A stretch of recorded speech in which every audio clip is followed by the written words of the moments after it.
to another episode of Psycho's Platters. I'm always powered by coffee each and every time, but this time around, ladies and gentlemen, it is another one of my recorded videos. Um, we've got it titled "What Did You Find in an Album Thread Video?" Now, I don't know truthfully if this has ever been done in the VC before. I don't really recall seeing anything like this. But I mean, I know you're probably asking yourself, and even if you're not, what is he getting at? Well, here's the thing, right? There was something that recently came into my collecting radar, all right? And, but before I set this up to you, yes, Toby, I know. Now I hear you. You want to say hi real quick? Or are you going to be a diva? Well, she's down here. Eh, oh well. Anyways, as I was saying,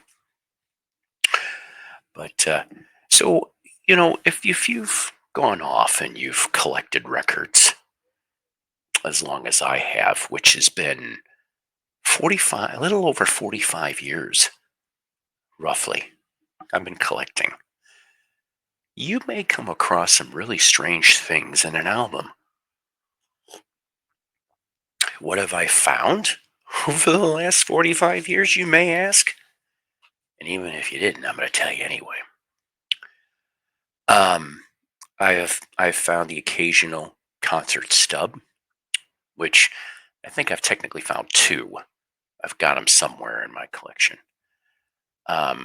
Weird pictures. I don't know where the pictures ever went. Just like goofy stuff from like the 70s and 80s. Occasional seeds and stems, if you get my drift. I even found $5 once. Seriously, $5 tucked into an album. That was kind of cool. I think the note was from the 80s, for that matter. And then, okay, like you get your favorite band, whatever that may be. Now, I do have two, examples I'm going to spit out at you, but we'll go into that another time. I remember acquiring a small lot of Kiss records, and there was um, like cut up pictures and small articles from Circus, Hit Parader. There might have even been one from Rolling Stone. And then when I ended up getting a copy of Styx's Grand Illusion, which came out 7777, right? Somebody in California bought it and put the cut up pictures of Styx. They drew the logo, and there also was a quarter page ad for the upcoming Styx concert in California.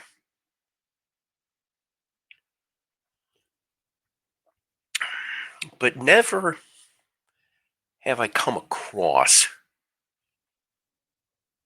something like this. Now, bear with me. I do, if it's reasonably priced, I will pick up albums. This is from a gentleman by the name of Jim Eanes, a statesman of bluegrass music. That's right. Here's the front. Here's the back. Now, this is based out of Michigan, all right? Jackson, Michigan, for the record company to be exact. Now, I'm going to read to you the shortened version of the backing of the liner notes here. It says here, Homer Jim Eanes was born in 1923 near Martinville, Georgia. And he said he played music with his father throughout his childhood. Jim's first professional job came when he became a member of Roy Hall's Blue Ridge Entertainers.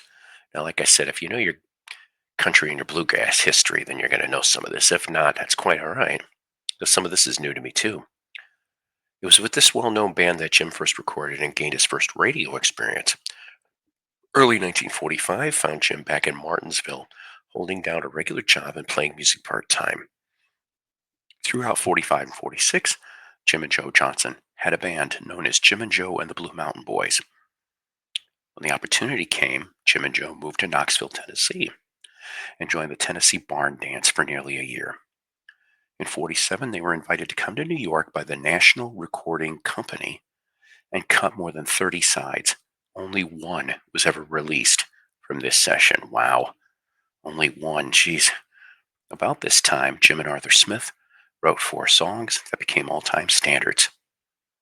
They are Wedding Bells, made famous by Hank Williams, the Stanley Brothers hit Next Sunday Darling Is My Birthday, Carl Smith, I Overlooked an Orchid, and Jim recorded Missing in Action, which sold thousands. In 1948, Jim met Lester Flatt, who had recently left Bill Monroe, Earl Scruggs, Cedric Rainwater, aka Howard Watts, and Jim became the original Foggy Mountain Boys. I've heard of the Foggy Mountain Boys.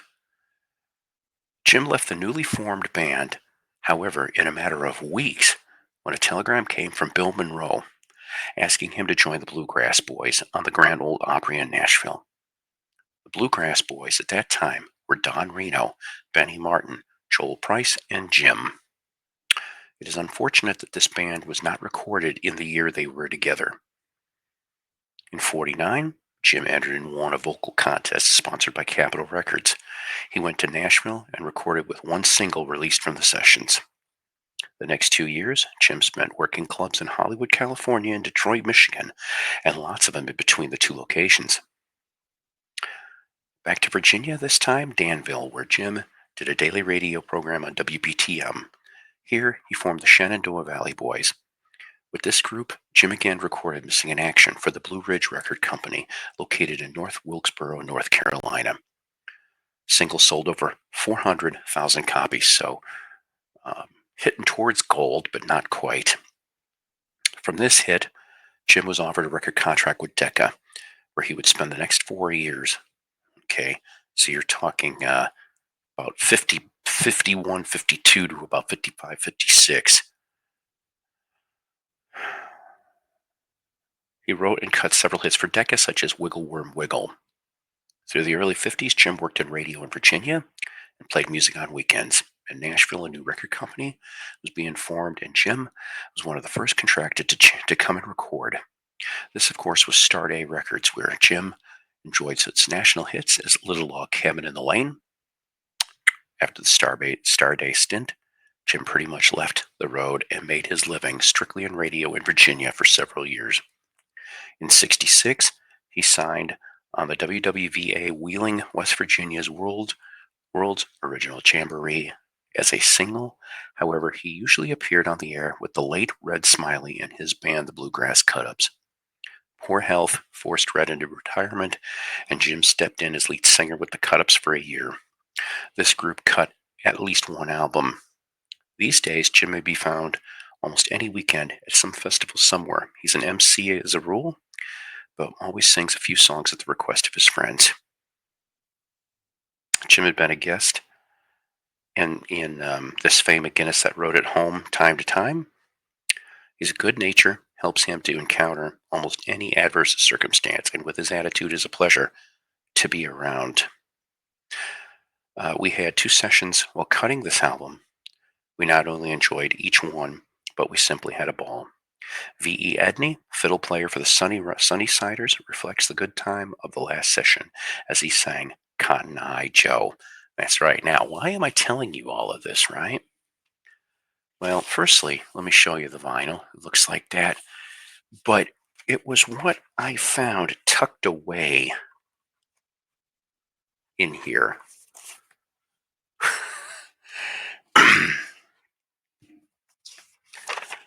Ladies and gentlemen, a handwritten letter from Mr. Eanes, dated April 27th, 1977. I'm going to try to read some of this to you. I know this might be a little long-winded video, and I apologize, but I hope you enjoy it. Dear Sonny, thank you for your letter of the 23rd. I'll try to bring you up to date on what I've done in the music business. I started working professionally in '40 with Roy Ball and his Blue Ridge. Oh boy. In 1944, worked with my dad, a five-string banjo player. In '46 and '47, I had a group called the Blue Mountain Boys, working at, oh my, his writing is a little interesting. I want to say WKOX, Tennessee, Barn Dance in Knoxville, Tennessee. 1948, for 2.5 months, I was one of the original Foggy Mountain Boys. Lester, Earl, Cedric Vermont, and myself. I left them and joined Bill Monroe and the Bluegrass Boys in April '48 at the Grand Ole Opry, working until December '48. In '49, I signed with Capitol Records and went to the West Coast for a year. Then barnstormed country the country circuit in Chicago, Detroit, and Baltimore before returning home in early '51. March of '51, I organized the Shenandoah Valley Boys at WBTM in Danville, Virginia. Signed with Decca Records and through 1955 and recorded over 36 songs. August 1955. Oh geez. Joined WHEE. Sorry about this, gang. Like I said, you should see the writing on this. It's nice, but still. Martinsville, Virginia as a disc jockey. And working as an announcer. And still working the country shows and clubs with the Shenandoah Valley Boys. I signed with Starday Records in '57. Stayed with the company till '62. In '64, I disbanded. '64 through '68, working radio. '69, I organized the late Red Smiley band and worked with them from WWVA Wheeling, West Virginia Jamboree for a year. Since 1970, I've been working bluegrass festivals, shows, clubs, concerts all over the country. I'm also involved and part owner of Dominion Record Company of Salem, Virginia. I hope I got that right. Manufacturing records and tapes. To date, I've written and recorded over 200 songs. If you ever pass through Southern Virginia in your travels, be over to drop by and visit. Good luck on your music career. If I can be any help to you, please let me know. Looking forward to hearing from you again. Sincerely, Jim Eanes. That's right. So, this was cool, I think. I never had a chance to really read this, okay?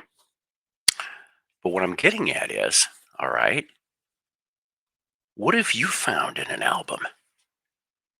Tell me. Tell me. This is the thread to go around the VC. What have you found in a record album, or even a CD for that matter, too? But I mean, in the CDs, sometimes I found some goofy things too, like guitar picks or autographs or things like that. But um, that's just simply what I wanted to drop here today, just for some fun. What did you find in an album, thread, video? Enjoy yourself. If you can show visuals, beautiful. If not, I don't know, just explain the story, I guess, and pass it around and spread love to the VC. We try to do a little bit interesting things around here. I've been wanting to do this for quite some time, and I just want to thank everybody that watches and subscribes to Psycho's Platters. Always powered by coffee each and every time, and always remember this truthful fact. Psychos Platters is a Love Peace production.